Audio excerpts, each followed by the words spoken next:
إلا ما علمتنا إنك أنت العليم الحكيم ولا حول ولا قوة إلا بالله العلي العظيم.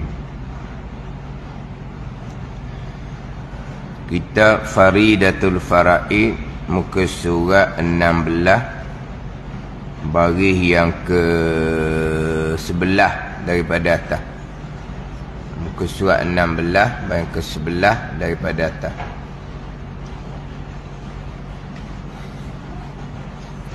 Qala al-muallifu rahimahullahu ta'ala wa nafa'ana bi'ulumihi amin. Dan al-hasil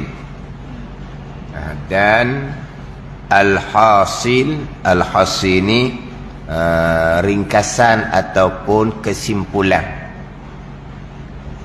Dan al-hasil ini ringkasan.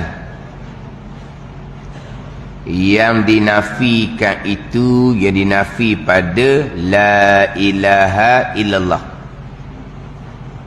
Yang dinafi itu salah suatu daripada dua perkara.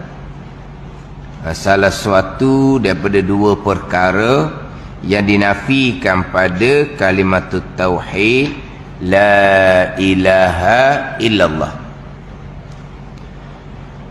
Mana dua perkara ni? Pertama daripada dua perkara, segala Tuhan yang disembah dengan sebenar pada wakil yang lain daripada Allah Subhanahu wa ta'ala. Yang dinafikan pada kata la ilaha illallah, segala Tuhan yang disembah dengan sebenar pada wakil yang lain daripada Allah. Mana apa ni? Hanya Allah jua Tuhan, tiada Tuhan yang sebenar selain daripada Allah Subhanahu wa ta'ala.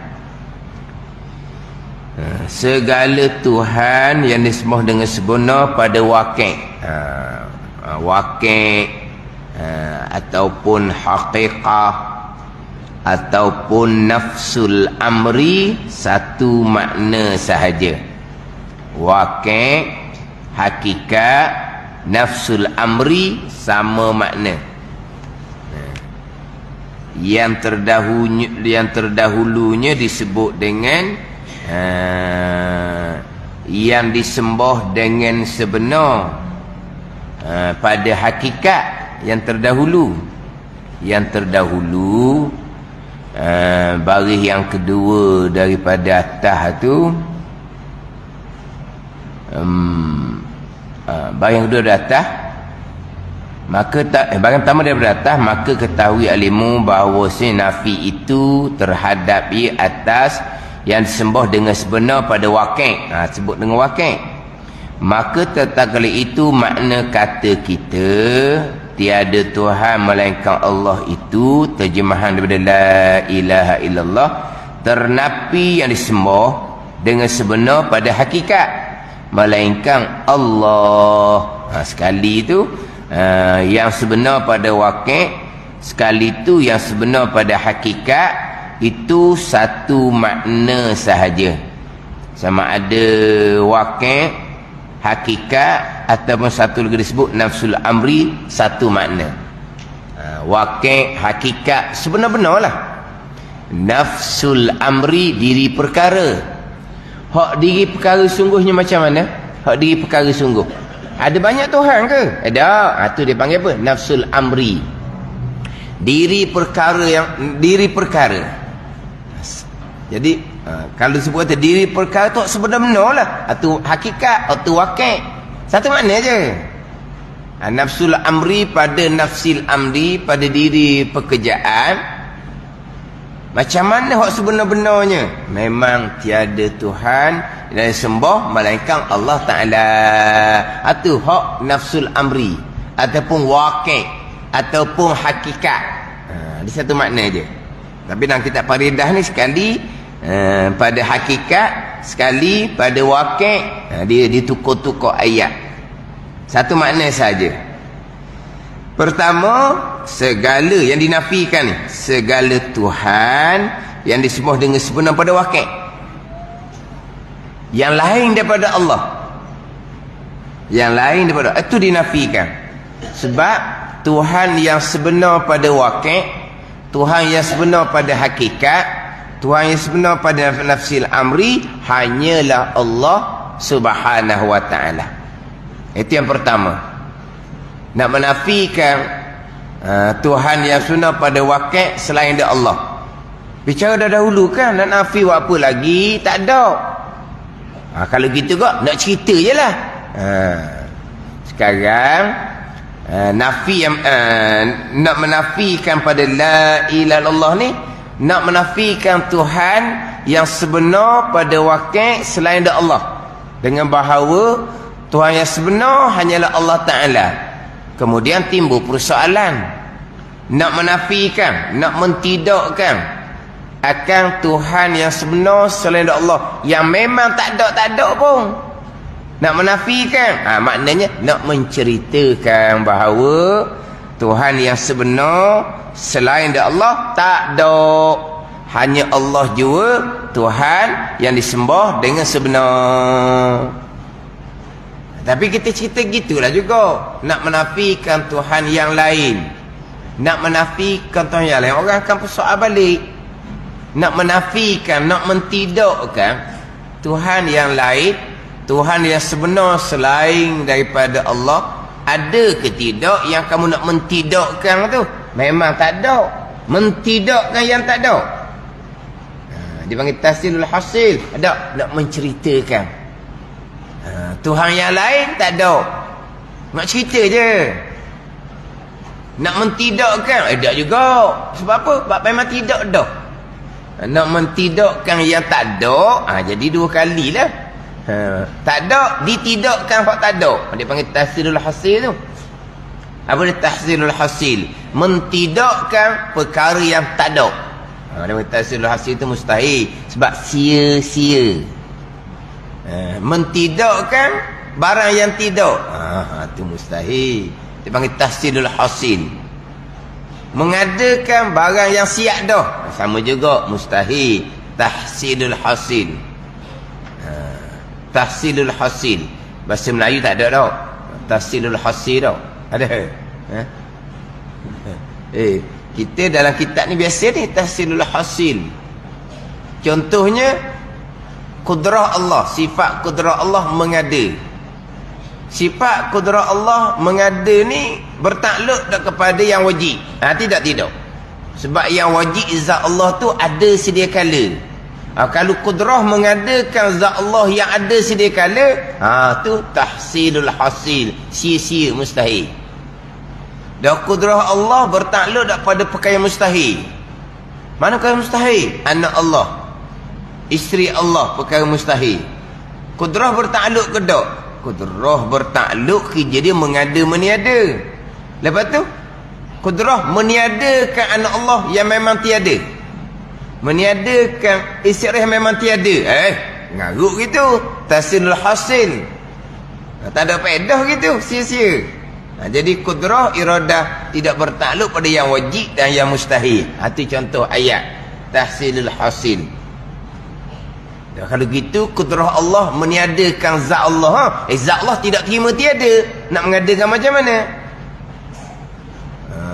Lepas tu kudrah Allah mengadakan anak bagi Allah. Anak bagi Allah tak terima sama sekali nak ada. Nak mengada macam mana? Itu bukan mustahil. Dan Allah kuasa kan? Itu bukan mustahil. Kuasa tak kuasa, itu bukan mustahil. Itu bukan takluk kudrah Allah, perkara mustahil. Itu contoh ayat tahsilul hasil. Maknanya mengadakan barang yang sudah ada, meniadakan barang yang memang tiada. Itu tahsilul hasil. Dan sekarang ni Tuhan yang sebenar pada wakil, pada hakikat, yang selain daripada Allah memang tiada. Nak ditiadakan, nak menceritakan bahawa tiada Tuhan yang disembah dengan sebenar melainkan Allah Ta'ala jua yang disembah dengan sebenar. Itu yang pertama. Yang kedua pula ni, dia mari kesimpulan ringkasan ni.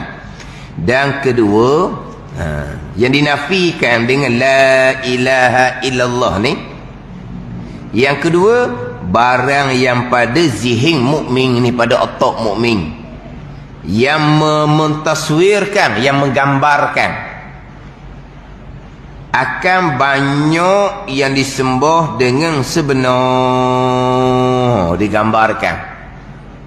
Kemudian dinafikan dengan la ilaha illallah. Nak bagi gambaran ada kepala otak ni, zihin orang mukmin ni, zihin ni satu alat yang Tuhan jadikan di otak yang boleh menangkap, menangkap, menguasai, memahami, tu zihin dipanggil.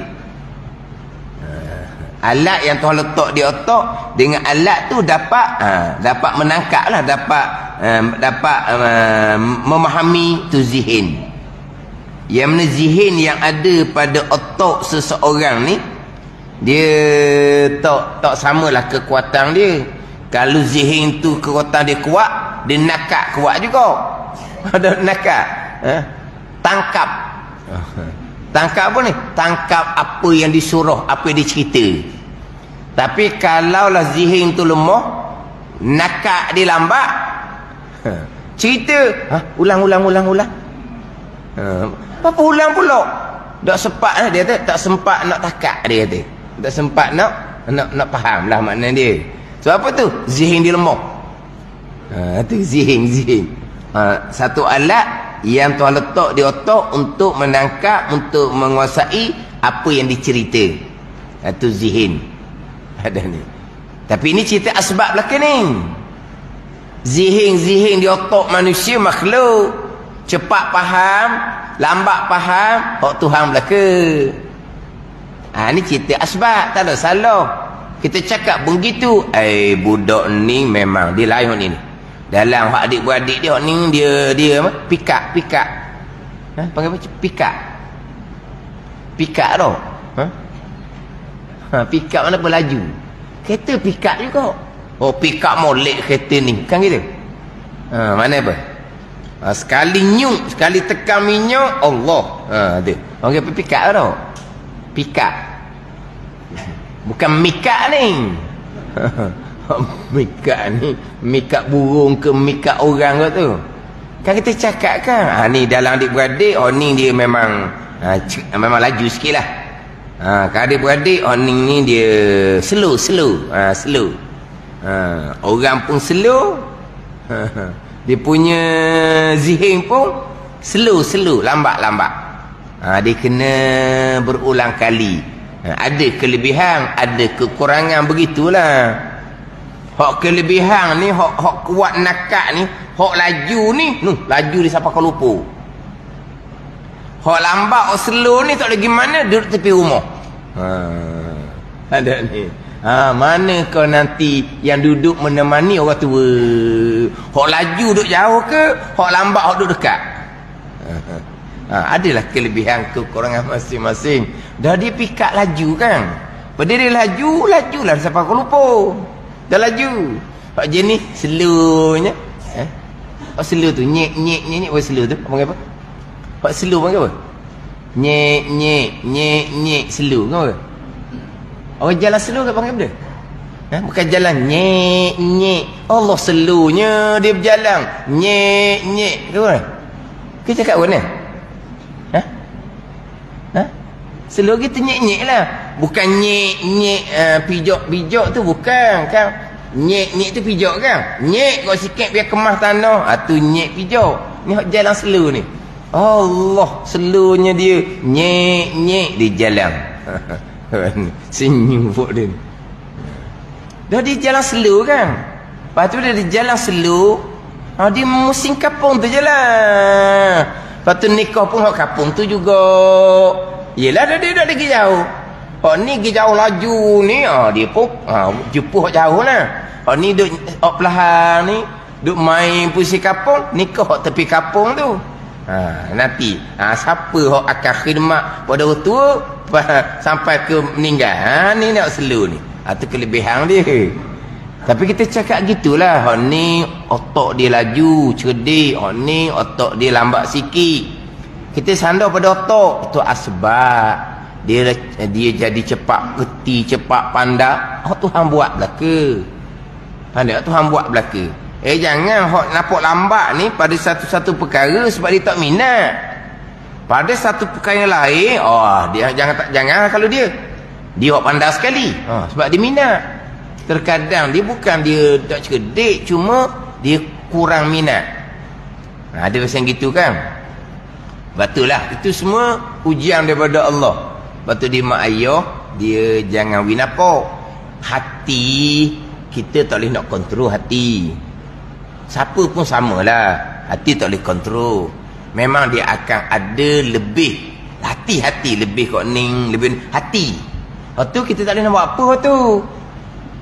Yang kita kena jaga bahagian zahir. Bahagian zahir kena jaga.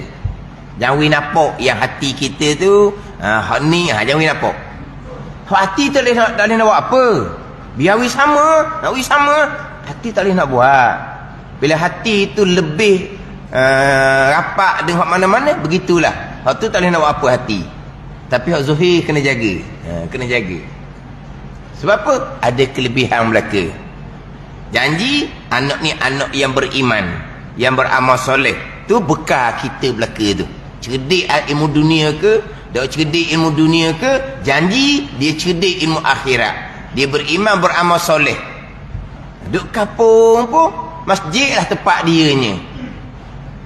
Duk kampung pun masjid lah tempat dianya. Itu pahala. Hak ni nampak laju jauh duduk. Masjid hari Jumaat je. Masjid hari Jumaat je. Yang gitu je. Tapi dia ada kelebihan lain pula. Dia duit banyak, dia sedekah jariah banyak. Ada kelebihan tu pula. Gitulah. Dan mana kita cakap ni, otak cerdik, otak tak cerdik, itu semua cakap asbab. Ini zihin ni panggil satu alat yang Tuhan jadikan dia otak yang boleh menangkap, memahami satu-satu perkara, itu zihin. Jadi sekarang ni sebelum kata la ilaha illallah, orang yang nak kata la ilaha illallah, dia kena datangkan pada zihin dia mentaswirkan, merupakan banyak yang disembah dengan sebenar, kemudian dinafikan dengan la ilaha illallah. Ini yang kedua. Tapi orang ni yelah, kadang-kadang takutlah kita nak winapok, nak mentaswirkan, nak merupakan, nak menggambarkan dalam zihin ni seolah-olah Tuhan yang sebenar banyak, kemudian dinafikan la ilaha illallah. Tak ada. Tuhan di sebenar, mereka hanya Allah. Hak banyak-banyak yang ditaswir, yang digambar tu bukan belaka. Itu yang kedua. Tapi yang mudahnya pertama, nak menceritakan bahawa tiada Tuhan disembah dengan sebenar melainkan Allah. Nak menafikan. Tapi kalau dipersoalkan balik, nak menafikan Tuhan yang disembah dengan sebenar yang banyak tu, nak menafikan macam mana? Sebab tak ada. Jadi bila disoalkan gitu, tidak menafikan, hanya nak mengikhbarkan, nak menceritakan dan mengiktikadkan bahawa tiada Tuhan yang disembah dengan sebenar melainkan Allah Subhanahu wa taala. Itu hak cara yang mudah. Hak yang pertama tu. Hak yang kedua ni dia kena taswirkan di zihin orang mukmin. Di otak orang mukmin ni seolah-olahnya banyak Tuhan yang disembah dengan sebenar. Hak sungguh ni, adapun di zihin otak kita, makhluk tu, asbab tu, itu bukan Tuhan. Yang kita bicara melepaskan. Kalau bicara bab penyucian rohani, dia nak buang hak tu lah. Nak buang selain Allah tu. La ilaha illallah. Dia pun rembah di sebelah kiri, di hati. Sebelah kiri ni hati jasmani. Hati dia panggil hati jismaniyun ni. Hati yang berjisim. Hak ni bahagian doktor lah, bahagian doktor hospital lah ni. Hak hati jismaniyun ni. Hak tu lah, hak ada hati dia rasa. Kan ada kan tu. Hati dipanggil hati jismaniyun. Qalbun jismaniyun. Satu lagi yang qalbun ruhaniyun. Tapi qalb ruhaniyun ni dia ada sangkut paut dengan ni. Hak stokor ni. Tapi macam mana? Tu serah kepada Allah. Tapi pada masa tahlil, la ilaha illallah. Illallah tu rembah mana? Rembah di ni. Rembah apa? Pada rembah. Rembah tu lah rembah barang. Allah letak kat molek barang tu, maduk rembah-rembah punah barang tu. Rembah dah. Ash, bukan ash dah. Rembah. Apa yang berrembah? Rembah. Anda apa? Rembah ni bukan campur, rembah. Jadi illallah. Ni belah kiri ni. Belah kiri ni. Nak buang apa? Nak buang selain Allah. Bukan Tuhan. Tapi asbab ni banyak. Tapi asbab duduk sini ni tak salah. Tak ada salah. Asbab duduk sini, asbab duduk sini. Di hati pun asbab, di mulut pun asbab, lalai, lupa daripada af'alullah. Ini sebuah syariat tak salah tu. Tu tak salah. Itu bergantung kepada kekuatan basirah mata hati masing-masing. Kekuatan basirah mata hati masing-masing. Tapi yang seumpama ni banyak lalai, lupa akan af'alullah. Maka timbul persoalan. Ada satu soalan baru lagi, satu soalan tu, ramai orang sekarang ni lupa akan Allah. Tidakkah menjadikan mereka tu jadi syirik kepada Allah, kufur kepada Allah sebab orang sekarang banyak lupa kepada Allah? Tidak. Orang banyak lupa kepada Allah ni orang yang tidak ada maqam kedudukan di sisi Allah. Bukan orang yang syirik, yang kufur, bukan. Tapi orang yang seumpama ni sangat mudah diperdaya oleh syaitan, dunia dan nafsu sendiri. Sebab hati banyak lalai. Macam mana nak menghilangkan kelalaian tu? Tu cerita bab amal wajib sunat. Tu cerita bab ketinggian. Itu cerita bab ketinggian lah. Tapi syirik dah. Kufur tidak. Tapi dah di sini ni makhluk semata-mata. Macam cerita minggu lepas lah. Mari kelah ni. Makhluk daripada awal lagi. Pergi start kereta, panas enjin. Kalau dak start awal-awal, enjin sejuk. Kena biar panas dulu. Start enjin je panas. Panas Allah buat. Mana? Lepas tu, mana driver? Driver apa? Nak menggerukkan kereta. Geruk kereta Allah buat. Allah, driver pula sakit perut. Tak ada mari dah lah pagi ni. Enjin kereta panas dah. Tiba-tiba driver serenda. Minta maaf lah makcik. Saya sakit perut makcik. Kecewa lah. Sebab apa? Gantung ke driver tu lah. Sebab gantung pada Allah. Ya Allah, driver sakit perut ni, ya Allah. Bismillah, lakah. Siapa surah itu surah iman? Hak siapa makom lah. Siapa makom gitulah. Tapi kita jangan duk lakung lah. Bismillah, lakah depan rumah juga. Bismillah, lakah depan rumah juga. Bila nak sapa? Tak sapalah kita ni orang jauh dengan Tuhan. Tapi nak cerita macam mana hati? Memanglah bergantung pada makhluk. Syirik tidak, itu hati orang awam. Itu hati orang awam. Jadi hak tahlil ratus-ratus puluh ribu tu nak buang tu lah. Illallah ni nak buang, nak ni. Nak melicinkan, itu atas kurniaan. Itu cerita bab lapis kedua tu. Ni kita cerita bab syariat. Kita bab syariat. Hak nak mari di zihir ni Tuhan yang sebenar lah. Hak tadi tu seolah-olah lah. Lepas tu dia katakan banyak Tuhan. Tak begitu, maksudnya seolah-olah. Ni jangan salah pengajian pula. Akhirnya ditomah orang ramai ni banyak Tuhan. Ustaz, orang sekarang ni banyak Tuhan, Ustaz. Yang kata gitu banyak Tuhan no.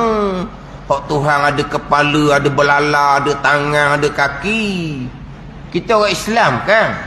Asyhadu an la ilaha illallah lah. Mana banyak Tuhannya. Lepas tu minta orang tu, minta orang ni. Tu asbab. Itu asbab. Banyak Tuhan dia kata. Salah gitu tu pemahaman dia. Dia tanya balik-balik dah mocik. Apa-apa hal tak minta tolong dengan mocik dapur. Minta tolong mocik dapur. Dah bukan Tuhan gitu. Ya Allah nak aitai ya Allah. Ya Allah nak nasi ya Allah pun minta dengan makcik dapur. Makcik tu makhluk. Minta dengan makhluk jadi Tuhan. Senyap. Nak pergi ke mana-mana bukan minta Tuhan anak menantu. Ya anak menantu tak dakwi-dakwi dah. Bawa kereta sendiri. Sebab apa? Tak jumpa jalan balik. Tak jumpa jalan balik. Ni sungguh ni. Dia kadang-kadang pilot ku pilot apa? Ku pilot. Pembantu tu. Pembantu tu sebelah. Jalan ni. Hak pilot ni dah tahu dah nak pergi mana. Ada kok gitu. Akhirnya anak menantu tak beri dah bawa kereta. Tak beri bawa kereta. Balah pula dengan anak menantu. Jangan. Ni cerita yang tidak berkait dengan yang hidup dan yang mati. Ni cerita ni. Di bumi lahir ni. Balah anak menantu pula. Sebab anak menantu dia disembunyi kunci kereta. Akhirnya anak lari kereta. Tak boleh tinggal kereta. Apa? Dia pandai cari kunci duduk mana, dia bawa. Apa? Bahaya diri, bahaya orang. Bahaya diri, bahaya orang. Lepas tu macam mana? Minta tolong anak menantu. Dah tu bukan minta tolong makhluk. Banyak Tuhan. Senyap pula dia ni. Dia kata korang lain ni banyak Tuhan. Sebab minta tolong tu ada, itu asbab. Itu syariah. Itu syariah. Wa ta'awanu 'alal birri wat taqwa. Tu apa perintah dah? Bertolong menolong oleh kamu atas kebajikan dan ketakwaan. Ni tolong menolong ni. Tolong menolong atas kebajikan. Mak ayah nak pergi mana ni? Itu kebajikan lah tu. Tolong menolong. Badak ni.